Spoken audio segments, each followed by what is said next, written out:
Nita's audio ബുക്സിലേക്ക് എല്ലാവർക്കും സ്വാഗതം. ഒരു പുരാണ കഥയാണ് ഭീമനും ബകാസുരനും. വ്യാസമഹർഷിയുടെ ഉപദേശപ്രകാരം പാണ്ഡവരും കുന്തിദേവിയും ഏകചക്ര എന്ന ഗ്രാമത്തിലെത്തി. അവിടെ ഒരു ബ്രാഹ്മണ ഗൃഹത്തിൽ ബ്രാഹ്മണ വേഷം ധരിച്ച് അവർ പാർത്തു വന്നു. ഒരു ദിവസം ആ വീട്ടിൽ നിന്ന് ബഹളവും കരച്ചിലും ഉയർന്നു. എന്താണത്? കുന്തിദേവി അങ്ങോട്ട് ചെന്നു.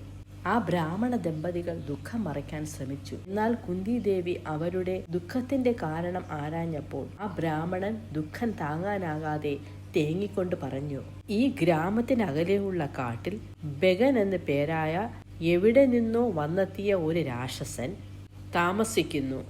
അവൻ നാട്ടിൽ കടന്ന് കയ്യിൽ കിട്ടിയ ആളുകളെയൊക്കെ പിടിച്ചു തിന്നുന്നത് പതിവായിരുന്നു. ഒടുവിൽ രാക്ഷസനും നാട്ടുകാരും ചേർന്ന് ഒരു കരാർ ഉറപ്പാക്കി. ഒരു വണ്ടി നിറയെ ചോറും 100 കൂട്ടം കറികളും 2 പോത്തും ഓരോ ദിവസവും നൽകണം. അത് ഭക്ഷിച്ചു കഴിഞ്ഞാൽ അവന് ഭക്ഷണം കൊണ്ടുവരുന്ന വണ്ടിക്കാരനെയും കൊന്നു തിന്നും. അതിന് മുടക്കം വന്നാലോ ഗ്രാമത്തിൽ കടന്ന് കയ്യിൽ കിട്ടിയവരെയൊക്കെ പിടിച്ചു തിന്നും. അതുകൊണ്ട് മുറ തെറ്റാതെ ഓരോ വീടുകളിൽ നിന്ന് ഓരോ ദിവസം ഒരാൾ പോകണം. നാളത്തെ ഊഴം ഈ വീട്ടിൽ നിന്നാണ്. തൻ്റെ മകൻ അതിന് തയ്യാറായി നിൽക്കുന്നു. അവൻ മരിച്ചാൽ ഈ കുടുംബം അനാഥമാകും. ആ വൃദ്ധ ദമ്പതികൾ പിങ്ങിപ്പൊട്ടി.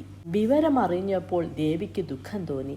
അവർ ദുഃഖിതരായി പിങ്ങിപ്പൊട്ടുന്ന ബ്രാഹ്മണ ദമ്പതികളോട് പറഞ്ഞു, നിങ്ങൾ ദുഃഖിക്കരുത്.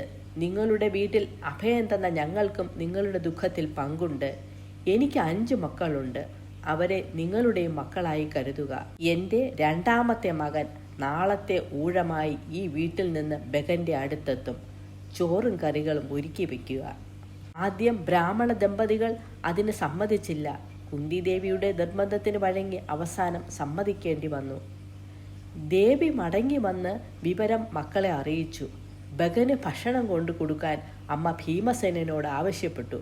ഭക്ഷണപ്രിയനായ ഭീമസേനൻ സന്തോഷത്തോടെ ആ ദൗത്യം ഏറ്റെടുത്തു. അടുത്ത ദിവസം ഒരു വണ്ടി ചോറും കറികളും ഒരുങ്ങി.